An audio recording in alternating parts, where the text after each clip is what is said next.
Hello everyone and welcome to the new episode of the Darktable. In this episode I would like again to address the two topics that we had in the last episode.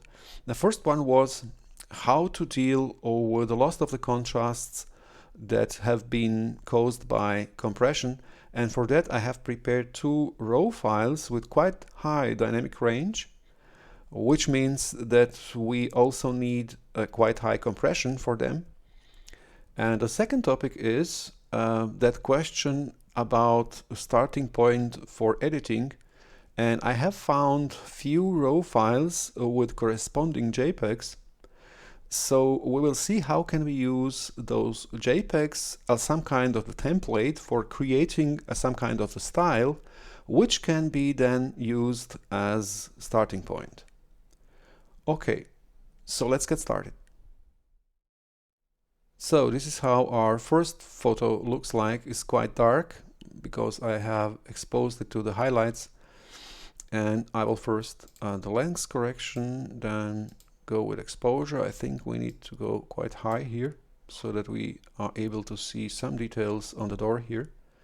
But now we are clipping, so we need to go to the filmic RGB and compress a little bit that highlights, maybe something like that. We can also now use a look tab to add some contrast in the mid-tones, mid-grade, something like that. And maybe shift that compression toward shadows so that we don't have too much compression on the highlights. And now, that will not be enough to add some contrast because we are quite on the edge of our dynamic range. We can now use a first instance of tone equalizer to bring those highlights only bit back or to darken them. So let's do that quick. You see we have now maybe too much, that's maybe too much. So we have now that brightness of the highlights are not too much, and we have enough room to add some contrast. And now we will use a next instance of tone equalizer, this time without that preservation of details, so that we can use it practically as a tone curve and only need to adjust the mask a little bit. Let's see, I can go a bit to the left to darken it. And we can also try another luminance estimator. I will try this time geometric mean because I have found that estimator bring a little bit more local contrast in the highlights. So we will use that one. I need to adjust the mask so that I can cover every part of the highlights. Okay, I think we are done here. And now disable that mask, and I can now start to add that contrast back. So let's see how far we should go. Maybe just a bit darken here. Okay, I think that's enough with tone equalizer, so you can see we have added some contrast there.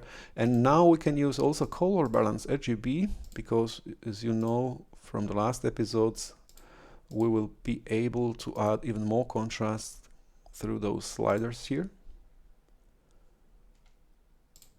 And as you can see, we are done.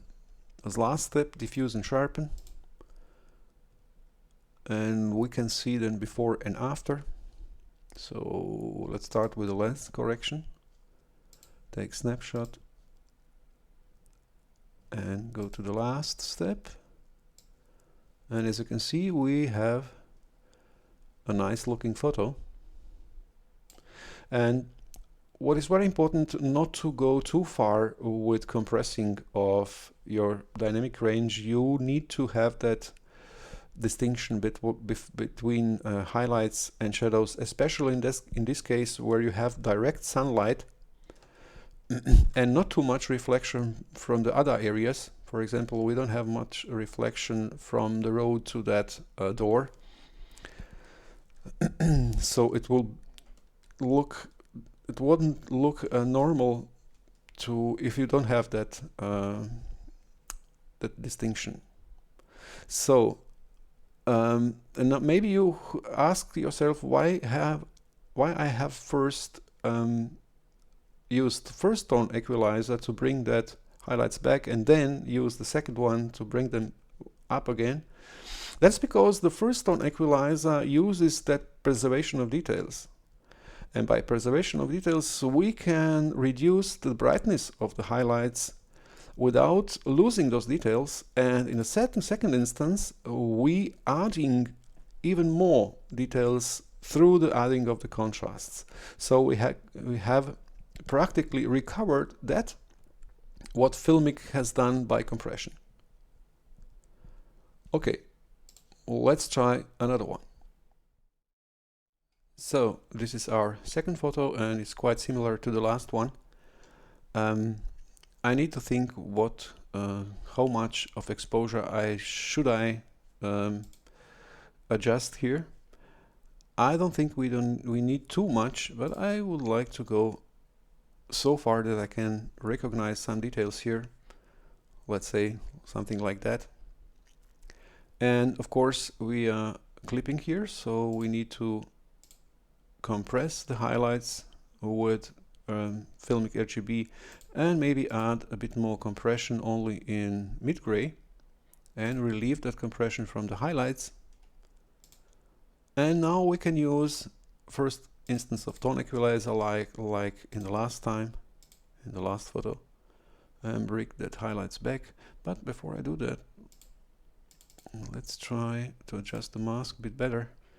I think we can add some contrast compression here so that we have the distinction between highlights and shadows a bit better. Maybe something like that. Okay, and now have adjusted our mask and we will darken the highlights and a bit of the midtones. So not too much, that's enough. And now we can use a next instance of tone equalizer as tone core without preservation of details. Need to adjust that mask, and I will also use that geometric mean in this case, and I just need to prove I can reach every part of the highlights. I think we're good. Maybe a tiny bit less, a tiny bit darken. And now we can add our contrasts to the highlights. As you can see, we are getting there. And I will also darken a little bit so that it looks a bit more natural. Let's see. Okay, I think it's enough, because we can also use color balance RGB for adding even more contrast. So, and as last instance, diffuse and sharpen. And practically we are done. But in this case, I can also use that fact that we have a difference in the colors here. We have that blue in the sky and that's warm colors of the houses. And we can also use color calibration module, new instance. I will add a mask for that, because I want only to influence only upper part of the photo. So I will use that gradient mask. It looks like that. And now I will darken the blue channel. And by doing that, I'm also adding contrast there and also in the sky, as you can see. So let's see before and after. Now it looks even better. But as I have said by the photo before, please don't go too far with brightening of the shadows. They need to be dark to be able to have that difference, that natural difference between the highlights and shadows, especially if you have that scene with direct sunlight. So I think I will also go a bit back with exposure here, maybe that much, because I can still see some details on the shadows.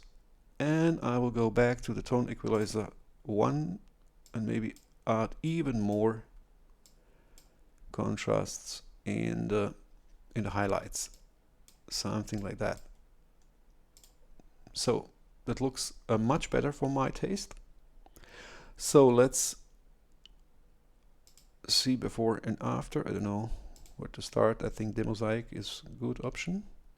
Take a snapshot, go to the last step, and now you can see we have quite nice photo.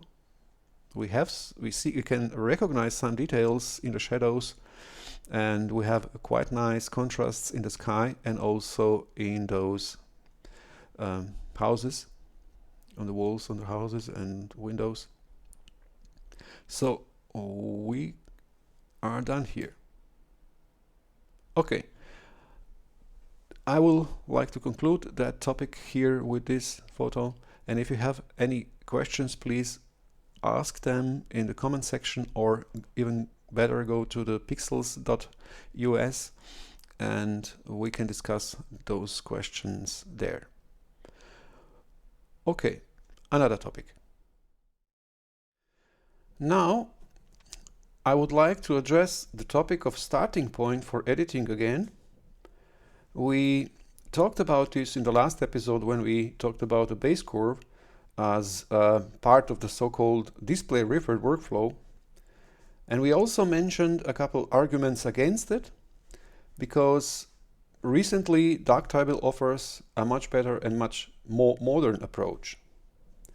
But since especially the new users are used to this old approach, which is still standard in other applications, and accordingly have difficulties with the change, maybe it makes sense to find a short-term solution to have this starting point also in the new approach.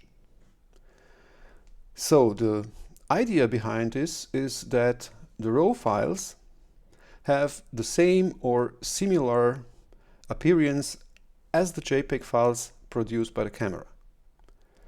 Now, I have found here some RAW files that have their JPEG equivalent, and we will now see how we can adjust some modules to mimic the look of the JPEG files, which can then serve as a starting point for further processing of the photo. So let's get started. We will now go to our JPEG file produced by the camera. Then we will take a snapshot so that we can have the comparison between JPEG and RAW file. Then go back to the light table and go to the RAW file. This is now RAW file. And we will turn on that snapshot so that we have that comparison between JPEG and RAW file. And now we will try to adjust some modules so that we have the similar look. And first we will start with a filmic. So as you can see, we need bit contrasts here. So we can add that by decompressing our photo, I don't know, something like that,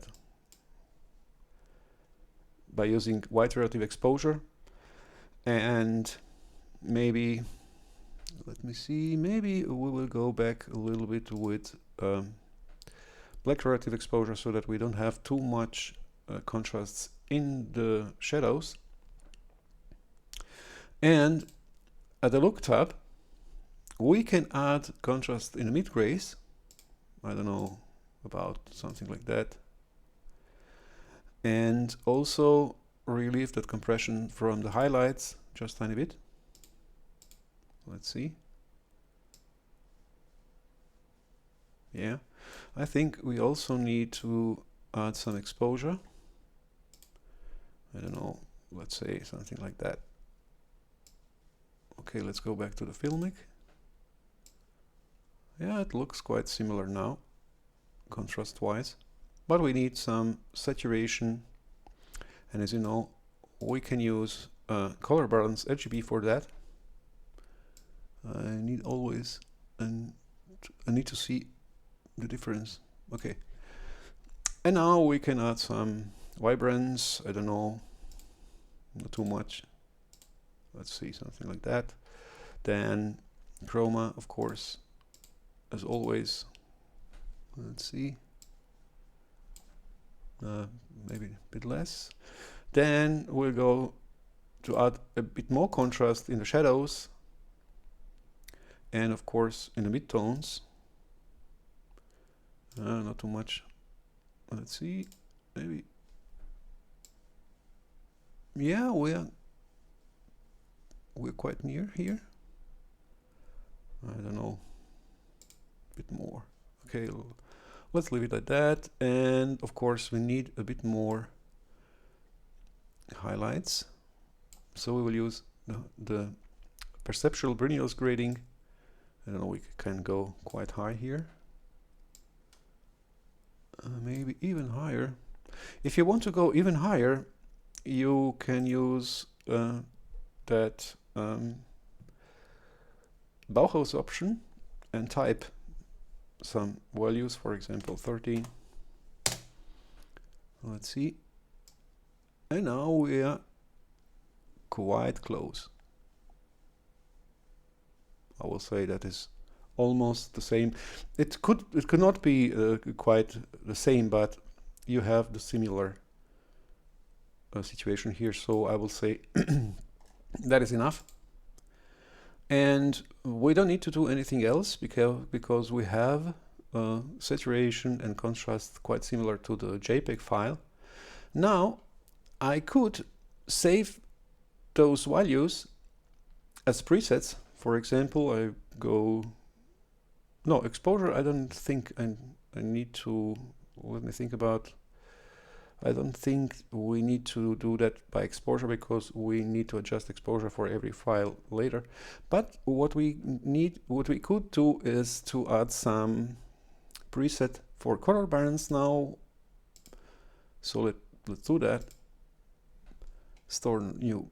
So you go to that last icon, and with the right mouse button you can open the menu and go to the store new preset and give it some name. I don't know, starting point, maybe ST. Okay, and also the same for filmic, ST. And now we have adjusted those modules that are working similar like the base curve. But what we also can do, we can now make some style from those settings that we have just done by going to History tab. We have that icon here which says create style from the current history stack. So we'll do this, and now we will enable only those modules which are necessary for our style. So let me see. Okay, color calibration we need because of the white balancing. Filmic RGB we need, and color balance RGB we also need. I don't know, maybe. Okay, let's turn the exposure also. Now we have that. We have all those modules turned on, and modules order should stay like that because this is a new version, new order version here, and we can call it, I don't know, starting point.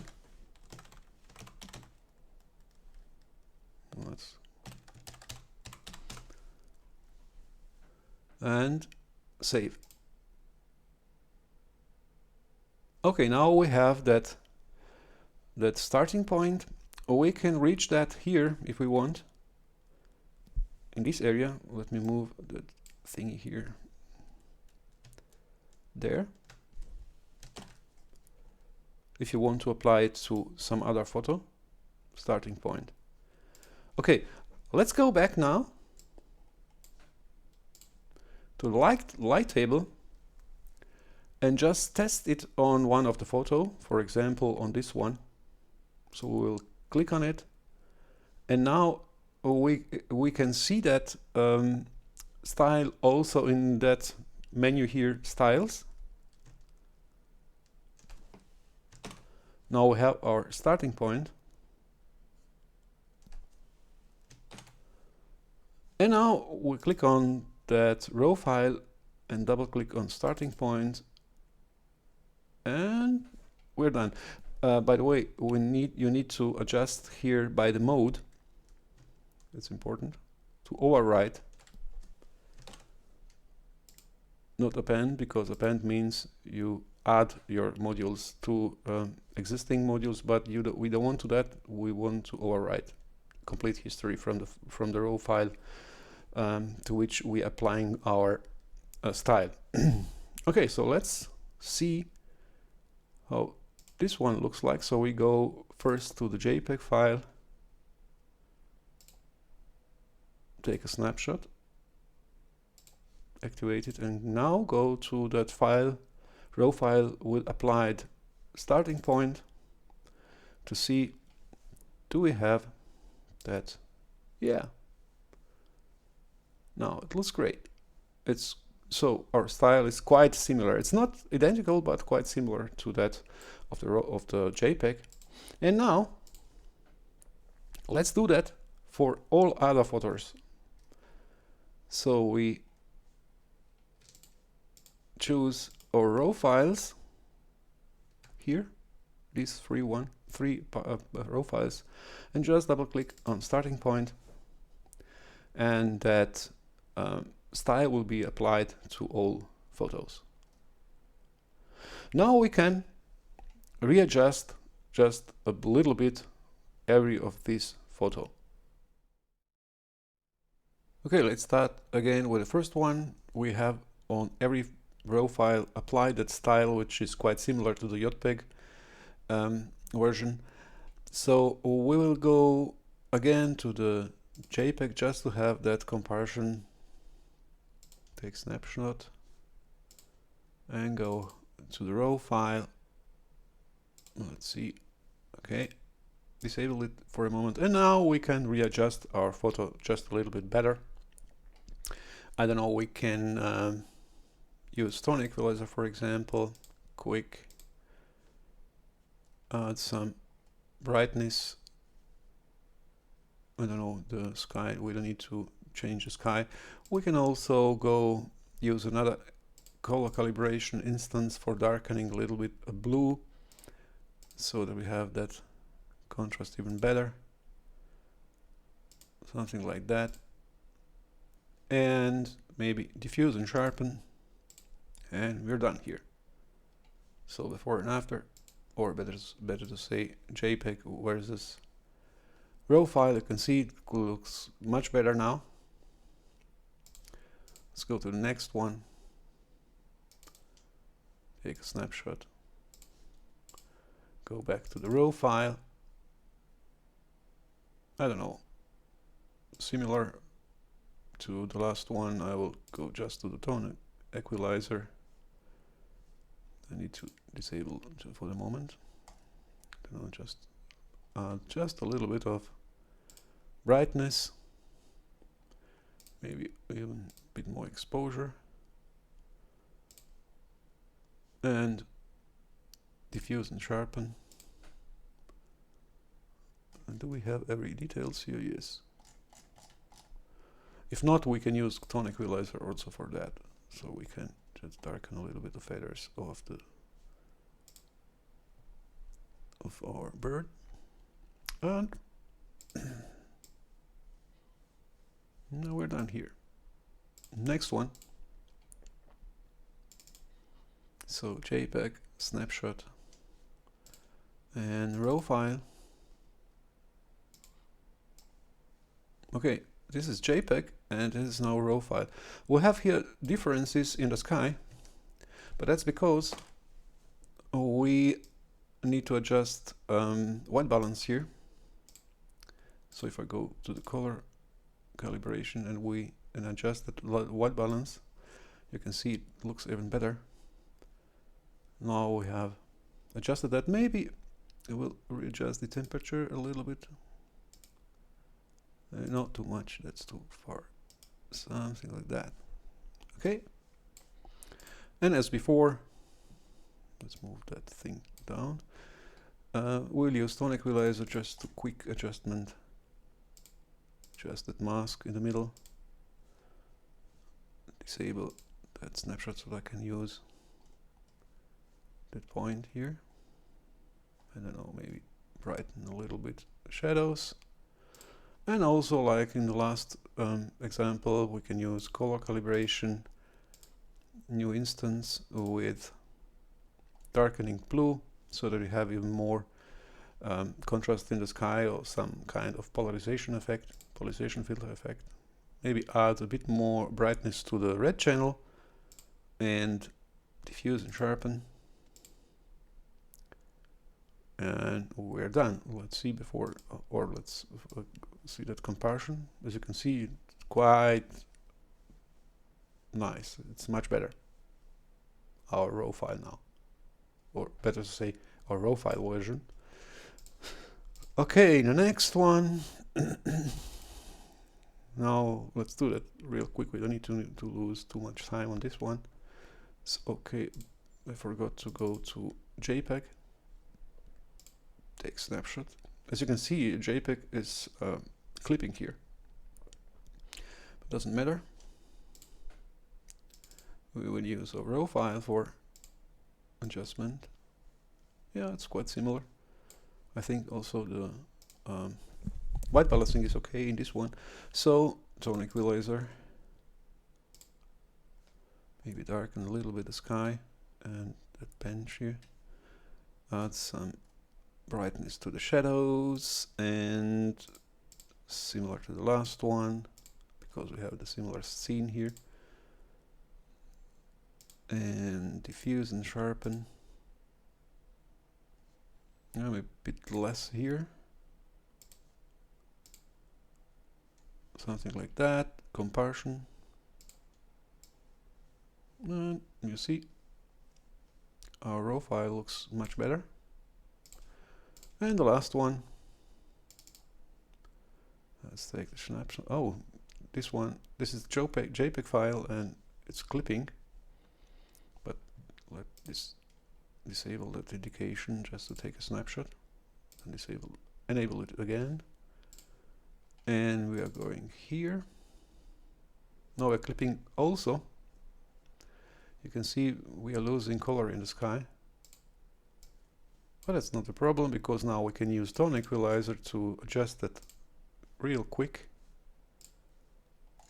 Go down, maybe brighten a little bit of shadows. We can also use here color calibration, but I will use two instances here, because we have the blue road here and blue sky. We want the darker sky, so we'll use first instance with a mask, with that gradient mask only until here. And now I will darken the sky and brighten the darken the blues, excuse me, and brighten just a bit red channel. And now we will use next instance the similar toggle that mask, so that we have the road part masked. And now we can just add a bit brightness on the blue channel. And diffuse and sharpen was last instance. Bam. And we're done. So let's see before and after. Or let's see comparison between JPEG and our RAW file. As you can see, we have improved it quite a lot. Okay, that is the possibility that you can do. And you can, as you can see, be quite quick, because you apply that style on every RAW file, and then you readjust that RAW file just a little bit. So I have measured the time for this one. I have used 2 or 3 minutes for all those files. Okay. With this episode, I would like to conclude this small tutorial series. And if you have some questions, please be free to ask in comment section or go to pixels.us discussion forum and ask your questions there. And some of you have asked to make some episode about conversion, black and white conversion, and maybe that will be the next episode. But until then, thank you for watching, and until the next time.